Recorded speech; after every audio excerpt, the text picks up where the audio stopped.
আসসালামু আলাইকুম বন্ধুরা, তোমরা সবাই কেমন আছো? আশা করি ভালো আছো। তো আমিও তোমাদের দোয়া এবং আল্লাহ তাআলার অশেষ কৃপায় অনেক অনেক ভালো আছি। তো আমি আজকে একটু দেশি মুরগির মাংস রান্না করব। তো আমাদের বাসায় মাংস খাই, সবাই খায়, কিন্তু একটু কম খাই, এই 2-1 পিস এই আর কি। তো আমি বেশি মাংস রান্না করব না। এখানে দেখো আমি মাংস রান্না করার সমস্ত মশলার উপকরণগুলো বেটে নিয়েছি। তো তারপরে আমি কড়াইয়ের মধ্যে তেল দিয়ে সেই মশলাপাতিগুলো আমি ঢেলে দিয়েছি। তার মধ্যে হচ্ছে যে এলাচ, দারুচিনি, জিরা, তারপর হচ্ছে লবঙ্গ আর শুকনা মরিচের গুঁড়া, হলুদ, লবণ, এইগুলা দিয়ে আমি একটু হচ্ছে যে নেড়ে চেড়ে নিব।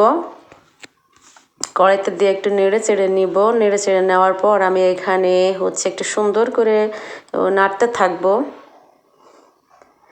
তো বলে নিই, যদি তোমরা আমাকে ফেসবুক থেকে দেখছো তাহলে আমাকে একটু লাইক, কমেন্ট এবং শেয়ার করে দিও, একটু সাপোর্ট করো, পাশে থেকো। আর যদি তোমরা ইউটিউব থেকে দেখছো তাহলে আমাকে প্লিজ সবাই একটু সাবস্ক্রাইব করে দিও। তো দেখো আমার মশলাপাতিগুলো তেলের মধ্যে সবটাই পুরা নাড়াচাড়া করে নিয়েছি।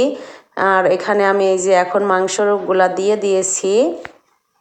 তারপরে একে একে সবগুলাই দিয়ে দিব। আমি এখানে একটু নতুন আলু কেটে নিয়েছি, সেই আলুগুলাও পরিষ্কার করে ধুয়ে আমি দিয়ে দিচ্ছি। তারপরে আমি এখানে এই যে নারিকেল দিব একটু। তো তার জন্য আমি নারিকেল এভাবে কেটে, নারিকেলের গায়ের যে কালো কালো খোসা মতো থাকে ওইগুলো আমি ছাড়িয়ে নিয়ে পরিষ্কার করে ধুয়ে আমি এই কড়াইয়ের মধ্যে ঢেলে দিয়েছি। দিয়ে সবগুলো আমি এখন একটু সুন্দর করে মিশাইয়ে নিব।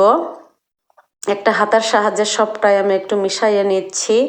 তো এভাবে হচ্ছে আমাদের আসলে একটু নারিকেল দিলে দেশি মুরগির মাংস কিন্তু অনেকটাই ভালো লাগে। নারিকেল যদি এভাবে কেটে দিই, আমাদের এলাকায়, আমাদের জেলায় আসলে আমরা এগুলা খাই। তো কার কার পছন্দ আমি জানি না, আমাদের কিন্তু অনেকটাই পছন্দ। তো দেখো আমার সবটাই মশলার সাথে মাখানো হয়ে গেছে। আমি এখন একটু পানি ঢেলে দিব।